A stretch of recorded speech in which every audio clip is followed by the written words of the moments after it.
आज राष्ट्रपिता महात्मा गांधी जी की 73वीं पुण्यतिथि मनाई जा रही है। इस बीच कांग्रेस के सभी पदाधिकारी और कांग्रेस के कार्यकर्ता आज यहां गांधी पार्क में आए और उन्होंने माल्यार्पण किया राष्ट्रपिता का। वो राष्ट्रपिता जिन्होंने देश के लिए अपनी जान दे दी। लेकिन आज 66 दिन हो चुके हैं, लेकिन फिर भी किसान अभी तक सिंधु बॉर्डर पर बैठा हुआ है। आज चर्चाएं करेंगे इन सभी लोगों से कि क्या, क्योंकि देखिए हर कोई किसानों से जुड़ा हुआ है। हम सब लोग कृषि क्षेत्र से जुड़े हुए हैं, क्योंकि हमारे जो पूर्वज थे शायद वो पहले कृषि का ही काम करते होंगे, फिर धीरे धीरे करके हम अपने अपने कामों में अलग अलग बटे हैं। लेकिन पहले हमारी जो हम पैदाइश जो हम कहेंगे अगर वो हुई है तो किसान के रूप में ही हुई है। तो आज सभी कोई ना कोई अभी भी इस वक्त यहाँ जो पैनल खड़ा हुआ है, इस पैनल में कोई ना कोई अभी भी ऐसा होगा जो किसान होगा या किसानी छोड़कर यहाँ वृंदावन आया होगा। तो तमाम सारे लोग हमारे साथ इस पैनल में मौजूद हैं।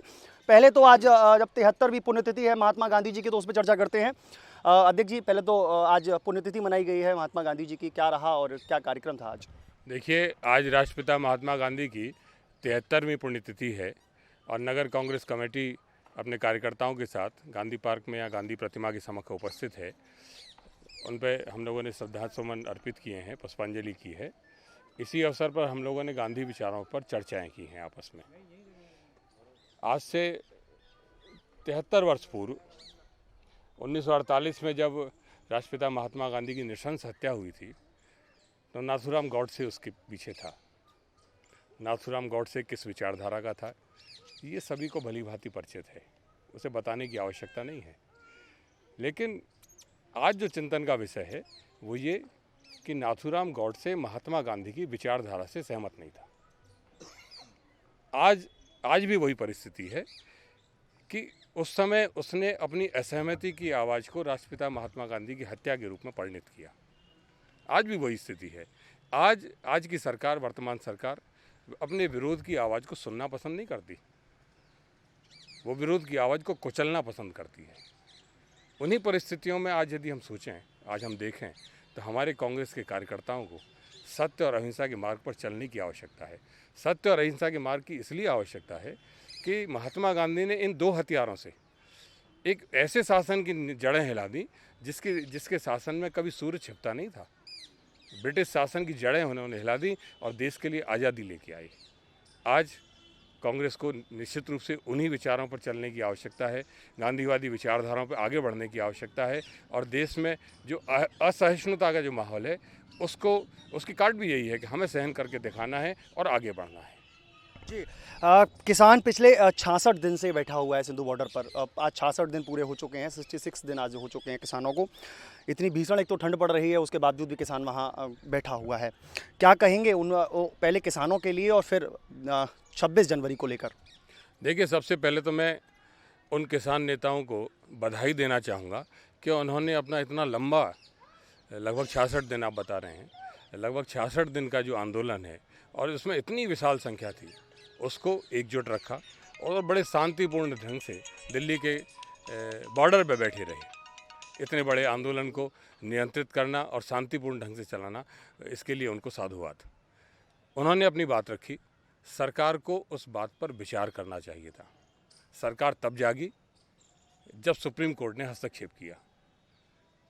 आज गांधी जी की जयंती के पुण्यतिथि के अवसर पर हम लोग इसी बात की चर्चा कर रहे हैं कि ये सरकार सुनना पसंद नहीं करती, अपने विरोध को सुनना पसंद नहीं करती। इन्होंने जो कृषि कानून, तीनों काले कानून हैं, उनका जो निर्णय ले लिया है, मोदी सरकार की सोच ये है कि वही फाइनल है, हमें उसको रिवीजन नहीं करना है, हमें उसे वापस नहीं लेना है। किसान आंदोलन लगातार, किसान सड़कों पर बैठा है, अपना विरोध प्रकट कर रहा है, बड़े शांतिपूर्ण ढंग से विरोध प्रकट कर रहा है। तो उस पर सरकार को निश्चित रूप से विचार करना चाहिए। जो पिछले दिनों जो घटनाक्रम 26 जनवरी के दिन हुआ है, उस घटनाक्रम के बारे में एक सबसे पहले तो मैं ये कहूँगा कि राष्ट्रीय ध्वज का यदि अपमान कहीं होता है तो वो किसी भी हालत में स्वीकार्य नहीं है। दूसरी बात मैं ये कहना चाहूँगा कि जो कुछ षड्यंत्र उसके पीछे हुआ है उसकी घोर निंदा करते हैं हम लोग। जिस ढंग से दीप सिद्धू का नाम आया है, जिस ढंग से और कार्यकर्ताओं का, भाजपा के विधायकों का नाम आया है कि वो अपनी भीड़ लेके वहाँ उपस्थित हुए, वहाँ के किसानों को डराने धमकाने का कार्य किया, हम लोग उसकी निंदा करते हैं। बीजेपी सरकार को अपने विरोध को सहन करने की आदत डालनी चाहिए, सुनना चाहिए। ये लोकतंत्र है, राजतंत्र नहीं है। ब्रजेश जी हमारे साथ इस समय मौजूद हैं। ब्रजेश जी क्या मानते हैं 26 तारीख को जो भी हुआ है क्या निंदनीय था? क्योंकि हमारा राष्ट्रीय ध्वज जिसको हम सर माथे पूजते हैं, जिसके लिए हमारे वीर जवान बॉर्डरों पर खड़े हुए हैं, ना सर्दी देखते हैं ना धूप देखते हैं, और वो उसकी रक्षा करते हैं क्योंकि हमारा राष्ट्र ध्वज की रक्षा करनी है उनको, उनके मन में ये भावनाएं रहती हैं। लेकिन वहाँ झंडे को उतारने के बाद में पैरों से खूंदा गया, क्या मानते हैं ये निंदनीय नहीं है? घोर निंदनीय है।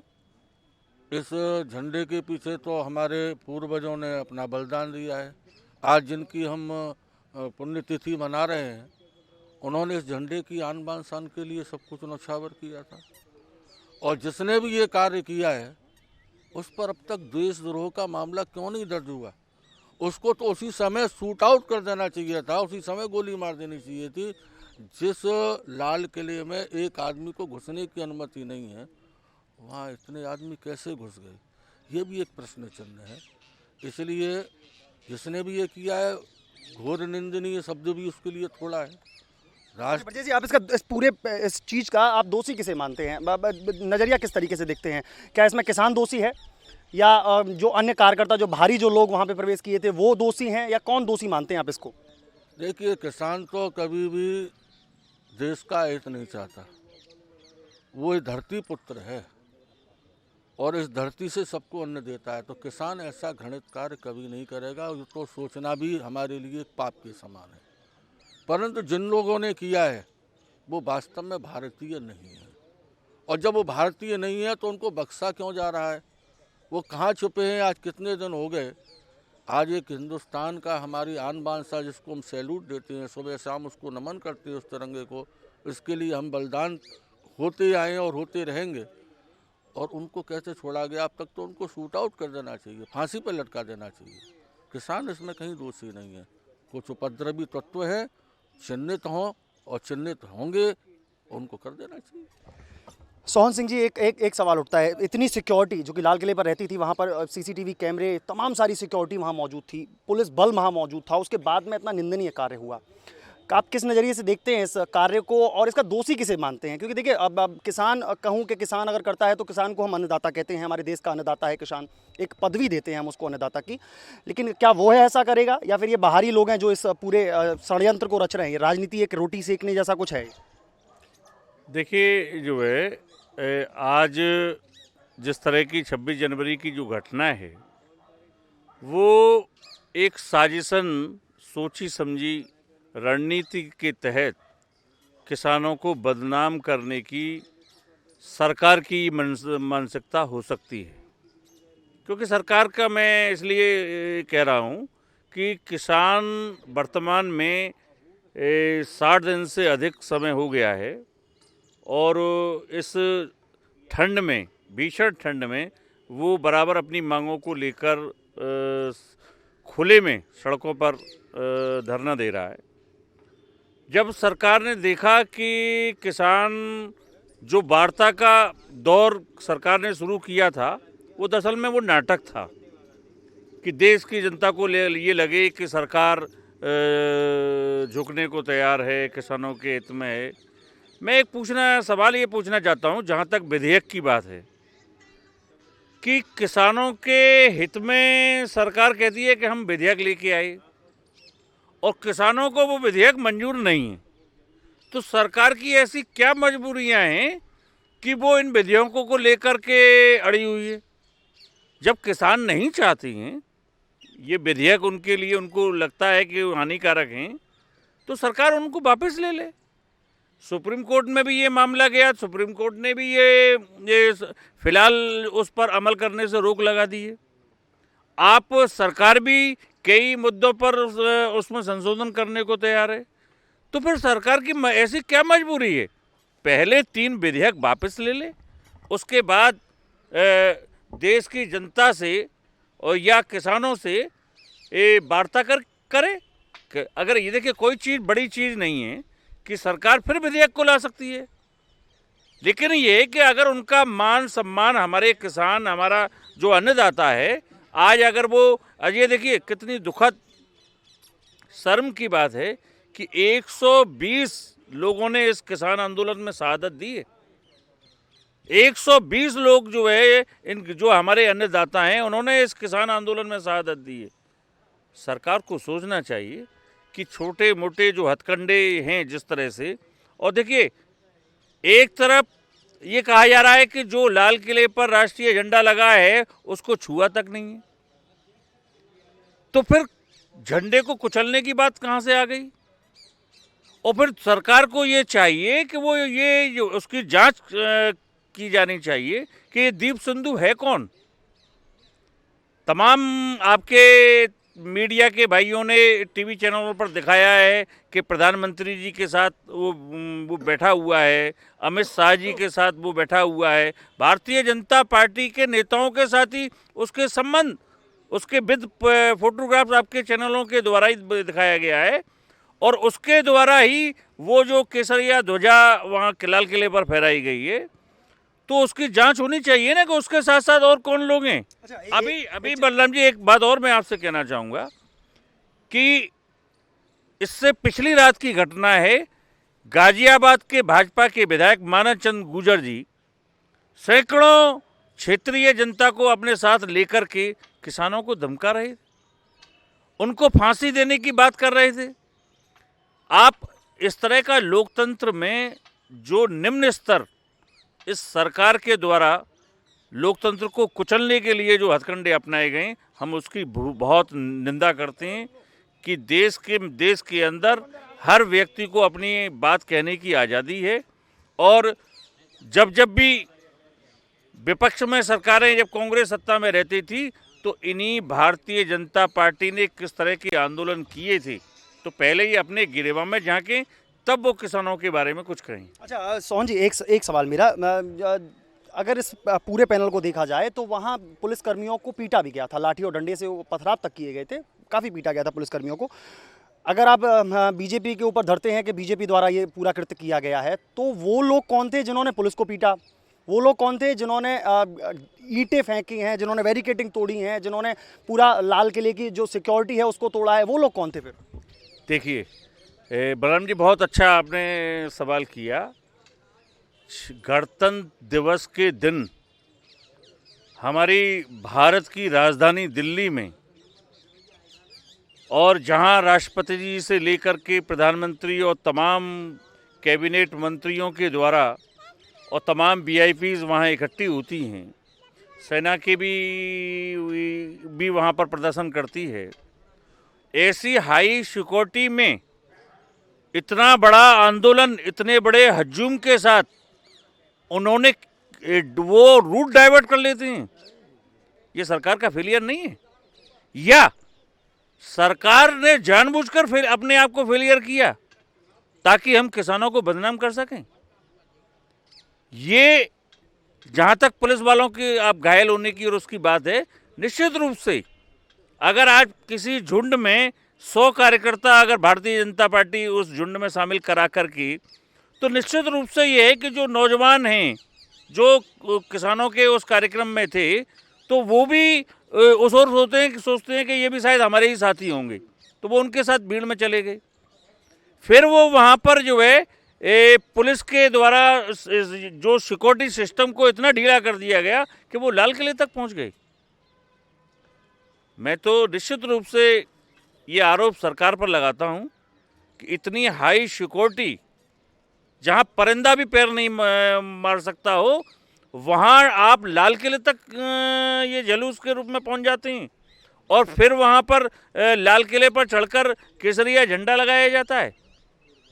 ये इशारा करती है कि सरकार भी इस कृत्य में शामिल रही थी। सोहन जी, लौट के आता हूँ मैं आपके पास।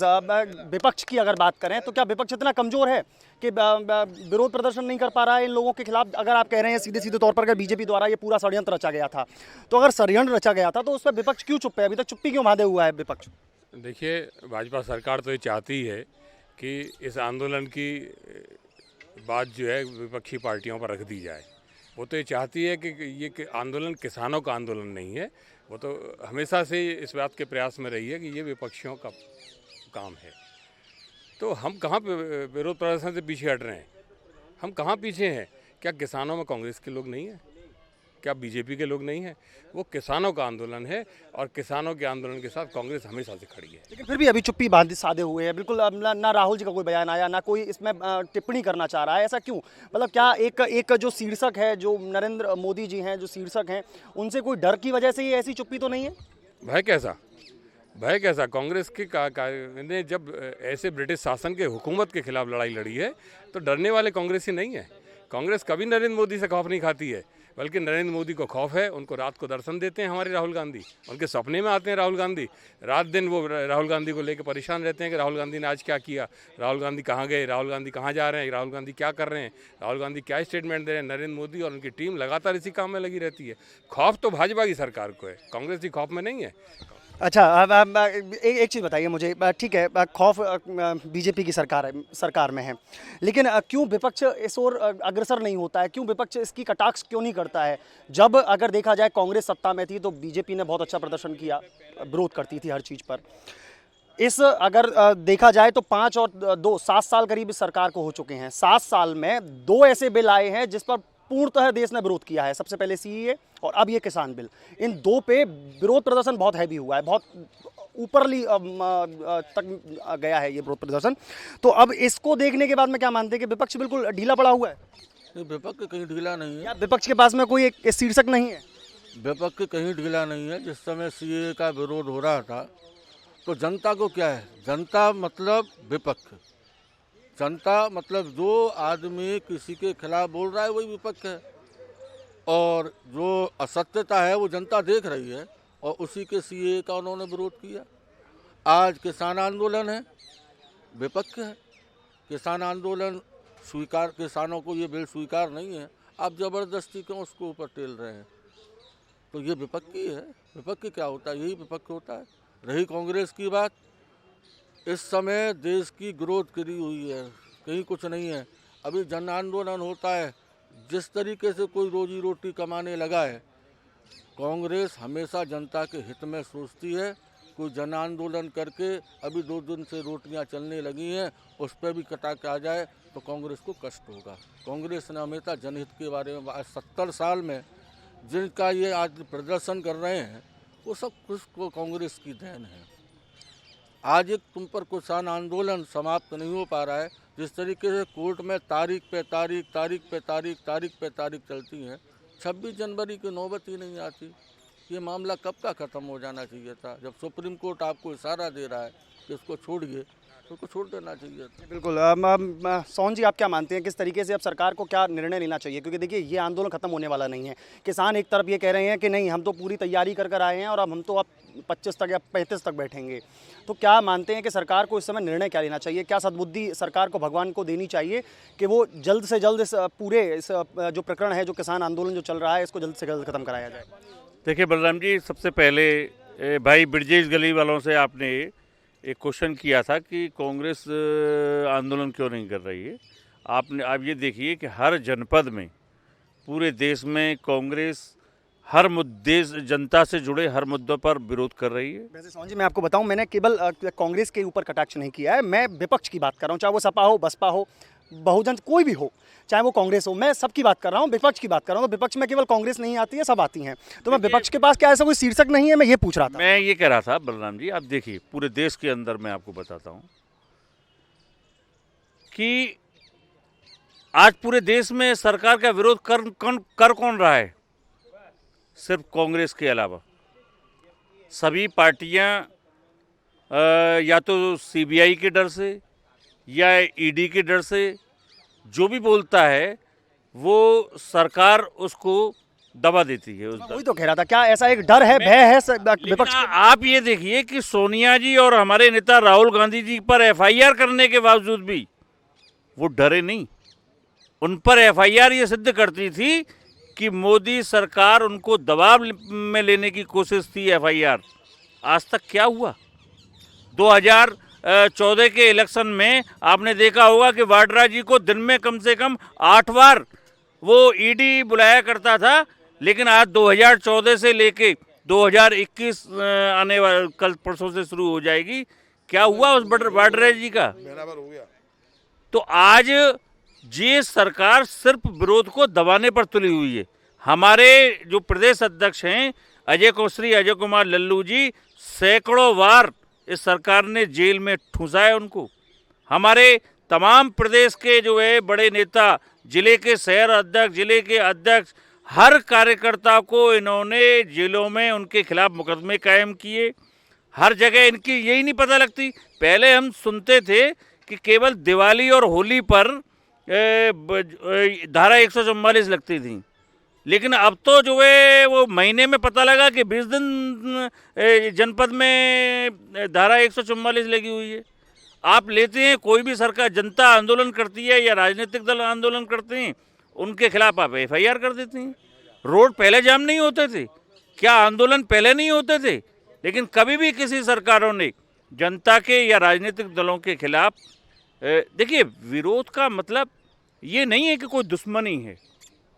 चाहे विरोध का मतलब ये है कि जनता से जुड़ी जो सरकारें या प्रशासनिक अधिकारीगण जनता के हित में जब फैसले नहीं करते हैं, सरकार जनता उससे परेशान होती है, तो ये विपक्ष की नैतिक जिम्मेदारी है कि वो जनता से जुड़े उन मुद्दों को उठाएं ताकि सरकार उसको एप्रिशिएट करे और अपने उस ओर ध्यान दे कि ये हमारा सिस्टम में कहाँ कमी है जो जनता इससे रुष्ट हो रही है। विपक्ष अब मेरी सवाल का जवाब, क्या मानते हैं कि अब 66 दिन तो कंप्लीट हो चुके हैं, तैयारियां किसान पूरी कर आया है, क्या मानते हैं कि कैसे इसको सुलझाना चाहिए इस उलझी हुई डोर को? देखिए, मैंने आपसे पहले भी कहा था कि किसान हमारा अन्नदाता है और ये जो केंद्र की सरकार जो विधेयक लाई है वो लोकतांत्रिक तरीके से नहीं लाई है। बलराम जी, आपने देखा होगा कि राज्यसभा में भी इसको आनन फानन में पारित करा दिया गया।